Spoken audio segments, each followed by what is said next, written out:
تک نہیں، اس لیے کہ جھوٹ عیب ہے اور عیب اللہ کے لیے محال ہے۔ صاحب تفسیر خازن فرماتے ہیں ومن اصدق من اللہ حدیثہ کے تحت، یعنی لا احد اصدق من اللہ فانه لا يخلف الميعاد ولا يجوز عليه الكذب، مطلب یہ ہے کہ اللہ تعالیٰ نے سے زیادہ کوئی سچا نہیں، بے شک وہ وعدہ کے خلاف نہیں کرتا اور نہ اس کا جھوٹ بولنا ممکن ہے۔ اسی طرح تفسیر ابو سعود میں اسی آیت کے تحت فرمایا انکار لأن يكون احد اصدق منه تعالی فی وعده وسائر اخباره وبیان لاستحالته کیف لا والکذب محال علیہ سبحانہ دون غیرہ۔ اس آیت کریمہ سے ثابت ہوا کہ وعدہ اور کسی طرح کی خبر دینے میں اللہ تعالیٰ سے زیادہ سچا کوئی نہیں ہے، اور اس کے محال ہونے کی وضاحت بھی یہاں فرما دی گئی۔ اور کیسے نہ ہو کہ جھوٹ بولنا اللہ سبحانہ و تعالیٰ کے لیے محال ہے، دوسروں کے لیے ہو سکتا ہے۔ خود اللہ فرماتا فَلَن يُخْلِفَ اللَّهُ أَحَدًا، جب تو اللہ ہرگز اپنے عہد کا خلاف نہ کرے گا۔ اس آیت کے تحت صاحب تفسیر کبیر فرماتے يَدُلُّ عَلَىٰ أَنَّهُ سُبْحَانَهُ وَتَعَالَىٰ مُنَزَّهٌ عَنِ الْكِذْبِ وعده ووعيده، وقال أصحابنا لأن الكذب صفة نقص والنقص على الله محال، یعنی اللہ تعالیٰ کے فرمانا کہ اللہ ہرگز اپنا عہد کا خلاف نہ کرے گا، اس مدعا پر واضح دلیل ہے کہ اللہ تعالیٰ اپنے ہر وعدے اور وعید میں جھوٹ سے پاک ہے۔ صاحب تفسیر کبیر فرماتے ہیں ہمارے اصحاب کہتے ہیں کہ جھوٹ صفت نقص ہے، عیب ہے، اور عیب اللہ کے لیے محال ہے۔ اس طرح اگر میں ساری تفاسیر کو ذکر کروں تو بہت لمبی گفتگو ہو جائے گی۔ بہرحال اہل سنت والجماعت کا اس پر اتفاق ہے۔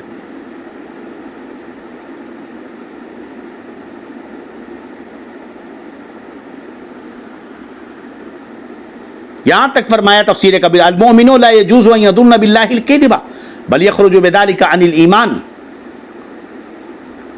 کہ مومن کے لیے جائز نہیں کہ اللہ تعالیٰ کی طرف جھوٹ کی نسبت کرے، اگر ایسا کرے گا تو ایمان سے خارج ہو جائے گا۔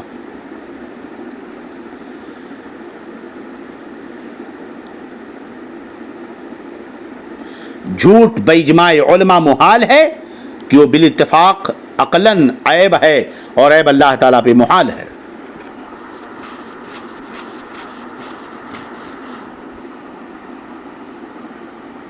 چلیے خیر، اس پر انشاءاللہ کبھی اگر دوسرے وقت موقع ملا تو بڑی تفصیلی گفتگو کی جا سکتی ہے۔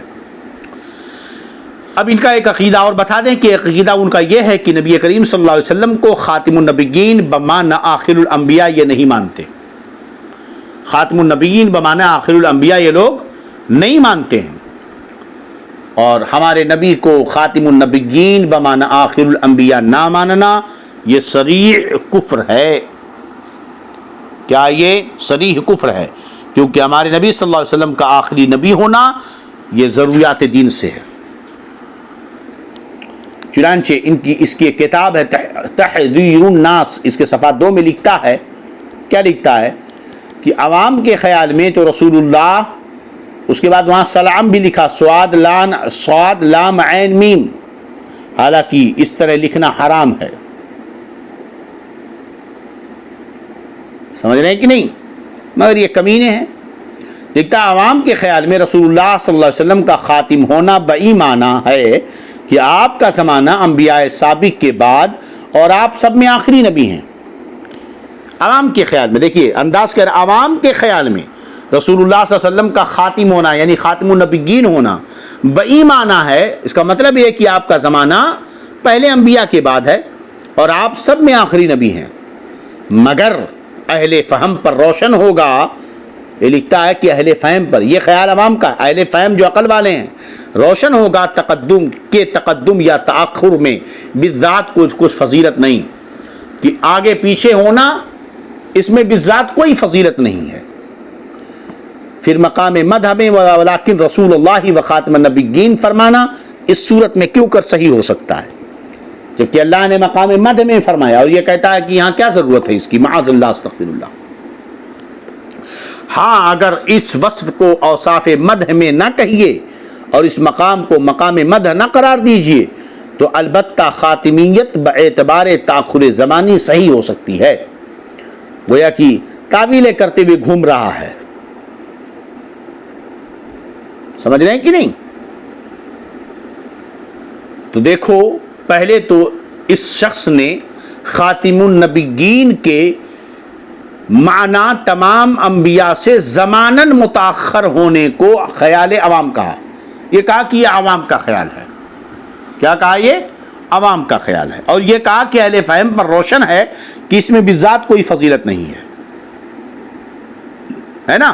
اب آپ سوچئے، حالانکہ حضور صلی اللہ علیہ وسلم نے خاتم النبیین کے یہی معنی بکثرت احادیث میں ارشاد فرمایا ہے، مگر یہ کمینہ کہتا ہے کہ خاتم النبیین کا معنی آپ سب نبیوں میں آخر ہیں، یہ عوام کا خیال ہے، کیونکہ اس کے مقابل میں اہل فہم پر روشن ہے. کہتا ہے اہل فہم یعنی سمجھدار لوگوں پر روشن ہے کہ اس میں کوئی فضیلت نہیں ہے. تو گویا کہ یہ عوام کا خیال ہے، کیونکہ فضیلت اور غیر فضیلت کا فرق عوام نہیں کر پاتی. تو عوام یہ سمجھتی ہے کہ آخری نبی کا معنی سارے انبیاء میں آخر ہونا ہے، جبکہ ہمارے نبی نے خاتم النبیین کا معنی آخری نبی ہونا کئی بکثرت احادیث میں بیان فرمایا.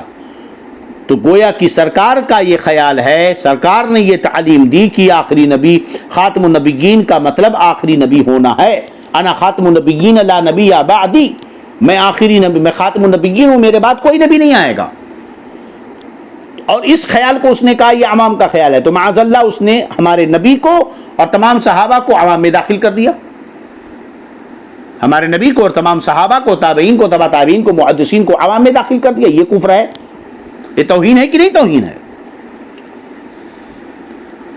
تو معاذ اللہ اس قائل نے حضور صلی اللہ علیہ وسلم کو عوام میں داخل کیا اور اہل فہم سے نکال دیا، خارج کیا. پھر اس نے ختم زمانی کو مطلقاً فضیلت سے خارج کیا. آخری نبی ہونے کو فضیلت سے کہا، یہ فضیلت کی بات ہی نہیں ہے.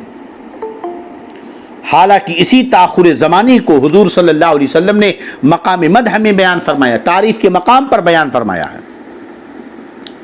چنانچہ متعدد احادیث میں صحیح بخاری و مسلم و دیگر احادیث میں موجود ہے، حضرت ابو ہریرہ رضی اللہ عنہ سے مروی ان رسول اللہ صلی اللہ علیہ وسلم قال ان مثلی ومثل الانبیاء من قبلی کمثل رجل بنا بیتا فاحسنه واجمله الا موضع لبنة من زاویہ فجعل الناس يطوفون به ويعجبون له ويقولون هلا وضعت هذه اللبنة فقال فأنا اللبنة وأنا خاتم النبيين.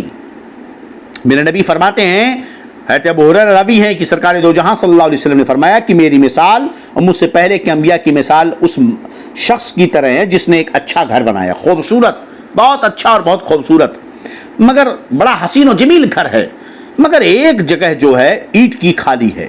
لوگ اس گھر کا چکر لگاتے ہیں اور اس کی خوبصورتی دیکھ کر تعجب کرتے ہیں، مگر ایک بات کہتے ہیں کیا بات ہے، یہ جگہ اینٹ کی کیوں خالی ہے، یہ اینٹ کی جگہ کیوں خالی ہے؟ یعنی گھر کا حسن اسی وجہ سے نہیں جم رہا ہے. سرکار فرماتے ہیں میں وہ اینٹ ہوں کہ جب تک میں نہ لگا تو یہ حسن، گھر کا حسن مکمل نہیں ہوا. تو یہ تعریفی کی جگہ تو ہے. پھر فرماتے ہیں نا خاتم النبیین، میں آخری نبی ہوں. اور ایک دوسری روایت میں، یہ بخاری شریف کتاب المناقب کی روایت ہے، دوسری روایت میں نبی کریم صلی اللہ علیہ وسلم فرماتے ہیں، حضرت ثوبان رضی اللہ عنہ راوی ہیں، نبی کریم فرماتے ہیں انہ سیکون فی امتی 30 کذابون کلهم یزعمون انہ نبی وانا خاتم النبیین لا نبی بعدی. میرے نبی فرماتے ہیں کہ ان قریب میری امت میں 30 جھوٹے لوگ ہوں گے، کذاب، دجال آئیں گے، سب کے سب یہ گمان کریں گے وہ نبی ہیں، حالانکہ میں آخری نبی ہوں، میرے بعد کوئی نبی نہیں آئے گا. اب میرے بعد 30 جھوٹے ایسے دجال پیدا ہوں گے جو نبوت کا دعویٰ کریں گے، مگر میں آخری نبی ہوں، میرے بعد کوئی نبی نہیں آئے گا. اس لیے اپنا ایمان بچا کے رکھنا. تو دیکھیے سرکار نے اپنی تعریف کی کہ نہیں کی؟ یہی تو عقیدہ بتایا، اور یہ کہتا ہے یہ جاہلوں کا عقیدہ ہے، معاذ اللہ خیال ہے. اور ایک روایت میں حضرت حذیفہ سے مروی رسول اللہ صلی اللہ علیہ وسلم نے فرمایا انا خاتم النبیین لا نبی بعدی. معجم الکبیر تو طبرانی کی معجم الکبیر کی حدیث ہے. اور ایک روایت میں نبی کریم فرماتے یا فاطمہ ونحن اہل البیت قد آتانا اللہ سبع خصال لم یعط احد قبلنا ولا یعط احد بعدنا انا خاتم النبیین. اے فاطمہ، ہم اہل بیت ہیں، اللہ تعالیٰ نے ہمیں 7 خصلتیں عطا فرمائی کہ ہم سے پہلے کسی کو نہیں عطا کی گئیں اور نہ ہمارے بعد کسی کو ملے گی، اور میں آخری نبی ہوں. اور ایک روایت میں یوں فرمایا انا قائد المرسلین ولا فخر وانا خاتم النبیین ولا فخر. میرے آقا فرماتے ہیں میں سارے رسولوں کا سردار ہوں، کوئی فخر کی بات نہیں، اور میں آخری نبی ہوں، کوئی فخر کی بات نہیں. یعنی جو کچھ کہتا ہوں بطور فخر نہیں، یہ حقیقت ہے.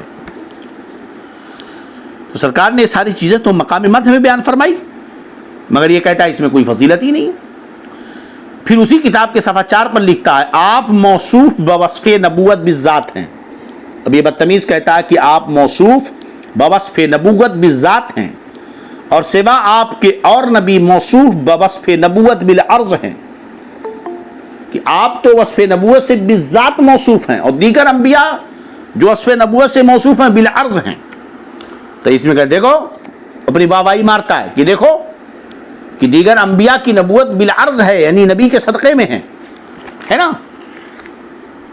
حالانکہ یہاں پر بھی وہ دھوکہ دے رہا ہے۔ صفحہ 16 پر اسی کتاب میں لکھتا اگر بلکہ بالفرض آپ کے زمانے میں بھی کہیں اور کوئی نبی ہو، جب بھی آپ کا خاتم ہونا بدستور باقی رہے گا۔ سمجھ میں بات نہیں آتی کہ آپ کے ہوتے ہوئے اگر کوئی اور نبی آ جائے تو آپ کا خاتم ہونا کیسے باقی رہے گا؟ کہتا ہے بالفرض، بلکہ بالفرض اگر آپ کے زمانے میں کہیں اور کوئی نبی آ جائے تو آپ آخری نبی تبھی رہیں گے۔ بتائیے اب ان کا باپ ہوتے ہوئے کوئی دوسرا دعوے دار ہو جائے کہ میں باپ ہوں، تو دونوں میں سے ایک ہی باپ ہوگا، دو باپ کیسے ہو سکتے ہیں؟ لا حول ولا قوت الا باللہ۔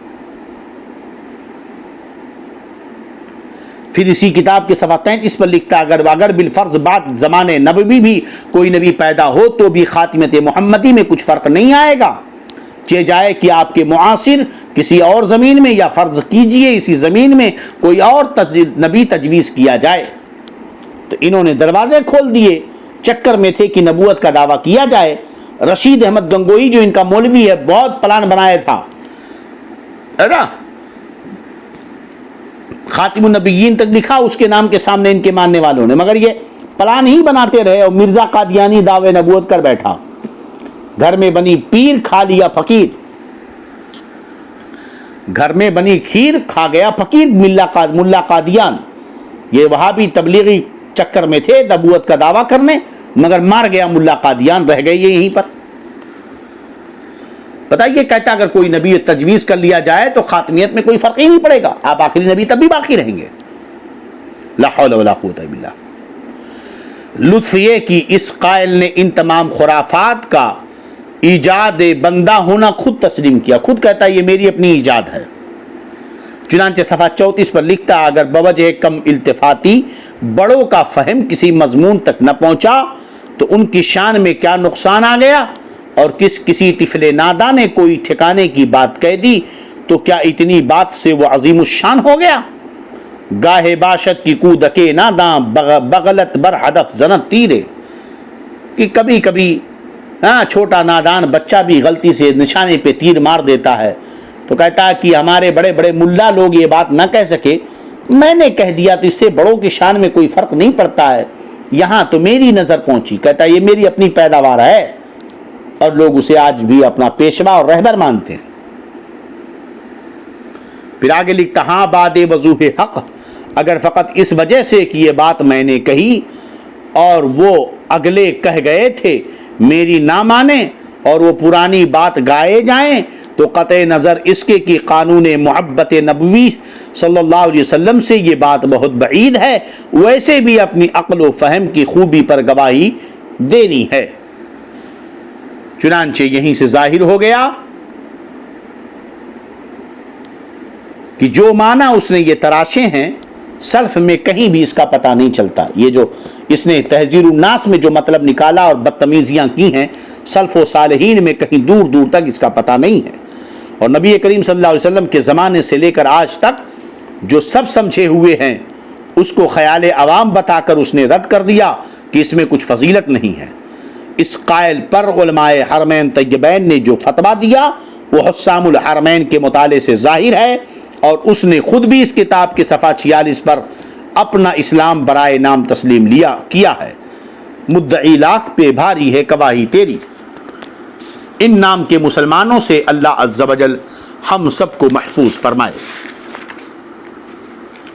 چنانچہ اس نے کیا گواہی دی؟ اسی کتاب کے صفحہ 5 پر لکھتا ہے کہ انبیاء اپنی امت سے ممتاز ہوتے ہیں تو علوم ہی میں ممتاز ہوتے ہیں، باقی رہا عمل اس میں بسا اوقات بظاہر امتی مساوی ہو جاتا ہے بلکہ بڑھ جاتا ہے۔ یعنی یہ بدتمیز لکھتا ہے اپنی کتاب صراط مستقیم میں یا تحذیر الناس ہی میں کس کتاب میں لکھتا ہے یہ؟ تحذیر الناس میں. تحذیر الناس میں لکھتا ہے کہ انبیاء کرام امت سے ممتاز ہوتے ہیں تو علوم میں ممتاز ہوتے ہیں. ممتاز یعنی الگ مقام ہوتا ہے ان کا، یعنی آپ کہتے ہیں نا ٹاپ کیا ہے، ممتاز سب سے اعلیٰ پوزیشن. تو انبیاء اپنی امت سے ممتاز اور اعلیٰ پوزیشن میں ہوتے ہیں تو علم میں. رہا باقی عمل میں تو اس میں بسا اوقات بظاہر امتی برابر ہو جاتا ہے بلکہ بڑھ جاتا ہے. اب ان الٹی کھوپڑی والوں نے کیا سوچا، کیسے نکالا جانتے ہیں؟ ایک تبلیغی سے ہماری بات ہوئی تو کہتا تھا دیکھو ایسا ہے نا، وہ ایسے نہیں، حضرت نے ایسے لکھا. مثلا ہمارے نبی صلی اللہ علیہ وسلم نے 40 سال پر اعلان نبوت کیا، قرآن کی وہی شروع ہوئی نازل ہونا، نماز کا حکم اس کے بعد ہوا ہے نا. تو آپ نے 63 سال کی عمر تھی تو 25-30 سال نماز پڑھی. اگر پورا پڑھ لو چلو ٹھیک ہے، بالغ ہو کر کے پڑھنا شروع کر دیا تھا تو پورا بہت مشکل سے 50-60 سال ہمارے نبی نے نماز پڑھی، روزے رکھے، زکوٰۃ دیے، جو بھی کیا. اور ہمارے امیر صاحب جو ہے نا 15 سال کی عمر سے نماز ان کی مان لو، اور 100 سال 125 سال ان کی عمر ہے. تو اتنے سال تک انہوں نے کبھی نہ فرض چھوڑا، نہ سنت چھوڑی، نہ نفل چھوڑی، نہ صدقات چھوڑے، روزے قرآن ختم کرتے، روزہ رکھتے، رات بھر عبادت کرتے. تو ان کا عمل جو ہے نا نبی کے عمل سے زیادہ ہوا کہ نہیں ہوا؟ معاذ اللہ، استغفر اللہ. عقل ہوتی تو خدا سے نہ لڑائی لیتے، یہ گھٹائیں اسے منظور بڑھانا تیرا. جاہلوں، الدال علی الخیر کفاعلہ، تم نے نہیں پڑھا کہ بھلائی کی جو رہنمائی کرتا ہے وہ ایسے ہی ہوتا ہے جیسے کوئی بھلائی کرتا ہے. یہ ایک ایسا بینک بیلنس ہے نا، ایسی انشورنس پالیسی ہے نیکی کی تبلیغ اور دعوت جس سے نفع بخش کوئی چیز نہیں ہے. اگر آپ کسی کو نیکی کی دعوت دیں تو جو آپ کی دعوت پر نیک عمل کرے گا جتنا ثواب اس کو ملے گا دعوت دینے والے کو ملے گا. پھر وہ جس کو سکھائے گا، وہ جس کو سکھائے گا، وہ جس کو سکھائے گا، وہ جس کو سکھائے گا، وہ جس کو سکھائے گا، وہ جس کو سکھائے گا. اسی لیے تو ہم کہتے ہیں جناب محدث کبیر کا تو مقابلہ کر سکتے ہو؟ لاکھوں شاگرد ہیں اور ان لاکھوں شاگردوں کے لاکھوں شاگرد ہیں، پھر ان لاکھوں شاگردوں کے لاکھوں شاگرد ہیں. پیر صاحب کے مرید زیادہ ہوں گے جناب، محدث کبیر کے علماء، مفتیان کرام، فقہاء، محققین شاگرد ہیں. مرید ہونا بڑی چیز نہیں، شاگرد بنانا بہت بڑی بات ہے. علماء اور فقہاء پیدا کرنا بڑی بات ہوتی ہے. مرید تو کسی کو پکڑ کر آپ مرید بنا لو راستہ چلتے ہوئے. محدث کبیر نے مرید تو نہیں بنایا مگر علماء اور فقہاء پیدا کیے. سوچو محدث کبیر کے والد ماجد حضور صدر الشریعہ رضی اللہ عنہ نے، اعلیٰ حضرت نے کس کو آگے بڑھایا؟ صدر الشریعہ کو. صدر الشریعہ کے بہت سارے شاگرد ہیں مگر 3 شاگردوں کا ذکر کر دوں. ایک شاگرد ہیں شیر بے شیر اہل سنت علامہ حشمت علی خان رحمۃ اللہ علیہ. ایک شاگرد ہیں حضرت سرکار حافظ ملت رضی اللہ عنہ، اور ایک شاگرد ہیں حضور محدث اعظم پاکستان علامہ سردار احمد صاحب قبلہ رضی اللہ تعالی عنہ. چلیے شیر بے شیر سنت کو آپ جانتے ہی ہیں، حافظ ملت کو بھی جانتے ہیں، محدث اعظم پاکستان کو. پورے ہندوستان میں جو کام کیا حافظ ملت نے، بتاؤ بولو، جو کام کیا پاکستان میں پورے، وہ حضور علامہ سردار احمد محدث پاکستان ہیں. ان کے لاکھوں کروڑوں پورے پاکستان کے جتنے علماء ہیں وہ کسی نہ کسی طریقے سے حضور محدث اعظم پاکستان کے شاگرد ہیں. اور ہندوستان کے جتنے علماء ہیں کسی نہ کسی طریقے سے وہ حافظ ملت کے شاگرد ہیں، وہ حضور محدث کبیر کے شاگرد ہیں. اب ان سب کروڑوں لاکھوں روز لوگ پڑھا رہے ہیں، تقریر کر رہے ہیں، حدیثیں پڑھا رہے ہیں، فقہ پڑھا رہے ہیں، مسئلے بتا رہے ہیں، جواب دے رہے ہیں، سب کر رہے ہیں. ان سب کو جتنا جتنا ثواب ملتا ہے پورا بونس حضور محدث کبیر کے کھاتے میں، حضور حافظ ملت کے کھاتے میں، حضور محدث اعظم پاکستان کے کھاتے میں. اور ان کو جتنا ملتا ہے پورا صدر الشریعہ کے کھاتے میں، ان کو جتنا ملتا ہے اتنا سب اعلیٰ حضرت کے کھاتے میں جاتا ہے. بتائیے آپ، شاگرد بنانا بہت بڑا کام ہوتا ہے. اسی لیے تو اللہ کا کرم ہے، ہم اس نعمت پر اتراتے ہیں، شکر کرتے ہیں کہ شاگرد ہیں ہمارے، کہ وہ جتنی بھی نیکیاں کریں گے اللہ اس سب کا ثواب ہمیں عطا فرمائے گا. وہی تو ایک ہے بونس جو ملتا ہے ہمیں. خیر، تو یہ بدتمیز کہتے ہیں کہ یہ کبھی کبھی عمل میں ہی بڑھ جاتے ہیں. جاہلوں کو سوچو. اب بتائیے پوری کائنات آج جو خدا کی وحدانیت کی قائل ہے، جو کلمہ پڑھ رہی ہے, جو نماز روزے دین اسلام پورے دنیا میں جو پھیلا ہوا ہے, امتی کا ایک ایک بندہ جتنے عمل کرتا, بولو حضرت عمر کی نیکیاں آسمان کے تاروں کے برابر ہیں, اور آسمان کے تاروں کے برابر یہ نیکیاں مل کر کے بھی ابو بکر کی ایک نیکی کا مقابلہ نہیں کر سکتی ہیں. کیا کائنات کے سارے بندوں کی نیکیاں مل کر مصطفیٰ کی کسی نیکی کا مقابلہ کر سکتی ہیں؟ تو بڑھ کیسے گیا ہے جاہل. خدا جب دین لیتا ہے تو عقلیں چھین لیتا ہے. سمجھ رہے ہیں کہ نہیں؟ اور سنیے جناب, اس قائل صاحب نے حضور صلی اللہ علیہ وسلم کی نبوت کو قدیم اور دیگر انبیاء کی نبوت کو حادث بتایا ہے. وہ کہتے ہیں ہمارے نبی بھی ذات ہیں اور یہ لوگ نبی بالعرض ہیں, جبکہ نبوت کسی سے زائل نہیں ہو سکتی ہے. ولایت جو چھن سکتی ہے مگر نبوت چھن نہیں سکتی. بھائی کوئی نبوت محنت سے تھوڑی ملتی ہے, رب کی عطا سے ملتی ہے. محنت سے ملی ہوئی چیز زائل ہو سکتی ہے. اسی طرح اسی کے صفحہ 7 میں فرماتا ہے کیونکہ فرق قدم نبوت اور حدوث نبوت باوجود اتحاد نوعی خوب جب ہی چسپا ہو سکتا ہے. کیا ذات و صفات کے سوا مسلمانوں کے نزدیک کوئی اور چیز بھی قدیم ہے؟ کہتا ہے کہ کیا کہا فرق قدم نبوت اور حدوث نبوت ہے, جبکہ آپ پڑھ چکے ہیں کہ قدیم صرف اللہ کی ذات اور اس کی صفات ہے, اس کے علاوہ اور کوئی چیز قدیم نہیں ہے. مسلمانوں کے نزدیک کوئی دوسری چیز قدیم نہیں ہے. نبوت صفت ہے اور صفت کا وجود بے موصوف محال. جب حضور اقدس صلی اللہ علیہ وسلم کی نبوت قدیم غیر حادث ہوئی تو ضرور نبی صلی اللہ علیہ وسلم بھی حادث نہ ہوئے.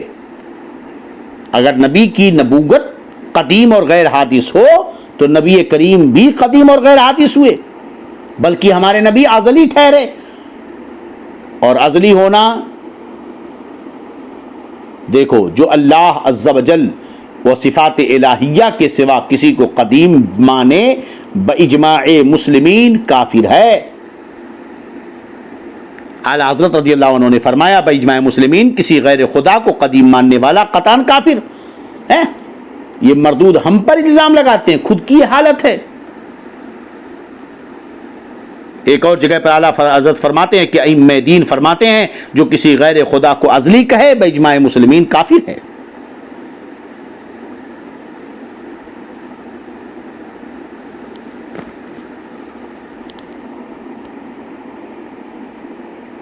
تو بہرحال اب عقیدہ بھی ان کا ختم نہیں ہوا, ان کے حفاظت و بکواس بہت زیادہ ہیں. بقیہ گفتگو انشاءاللہ کل ہوگی, وقت کافی ہو چکا ہے. اور چلیے تھوڑا سا ٹائم اور لے لیتے ہیں آپ کا, تیزی کے ساتھ مختصراً رہ گیا تو اس کو پورا کر دیں.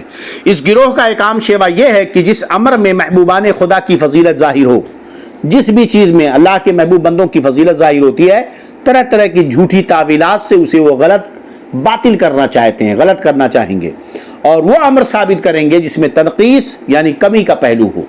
مثلا براہین قاطعہ میں کہ صفحہ 51 پر یہ لکھ دیا نبی صلی اللہ علیہ وسلم کو دیوار پیچھے کا بھی علم نہیں, معاذ اللہ استغفر اللہ. یہ لکھنے کے بعد کہتا ہے اس کو شیخ محدث دہلوی کی طرف منسوب کر دیا, بلکہ اسی صفحے پر وسعت علم نبی صلی اللہ علیہ وسلم کے باب ایسا ہے. دیکھیں گفتگو ضروری ہے اور کافی کم لوگ ہو چکے ہیں, اس لیے ہم یہ چاہیں گے کہ رات کے 11:30 ہو چکے ہیں, تو کل انشاءاللہ گفتگو اہم ہے, علمی ہے, تو کل انشاءاللہ گفتگو ہوگی. اللہ رب العزت کی بارگاہ میں دعا ہے کہ مولا تبارک و تعالی عمدن صابن خطان سبقتن کوئی خلاف شرع جملہ نکل گیا, اور اللہ رب العزت اسے معاف فرمائے, ایمان و عقیدے جان و مال عزت و آبرو کی حفاظت فرمائے. آپ حضرات اب تک بیدار رہے, شریک رہے, اپنا وقت قیمتی دیا. اللہ رب العزت اس وقت کے صدقے میں, اس کوشش و سعی کے صدقے میں ایمان, عقیدے, جان, مال, عزت و آبرو کی حفاظت فرمائے, دنیا اور جہان میں سعادت عطا فرمائے. السلام علیکم ورحمۃ اللہ وبرکاتہ.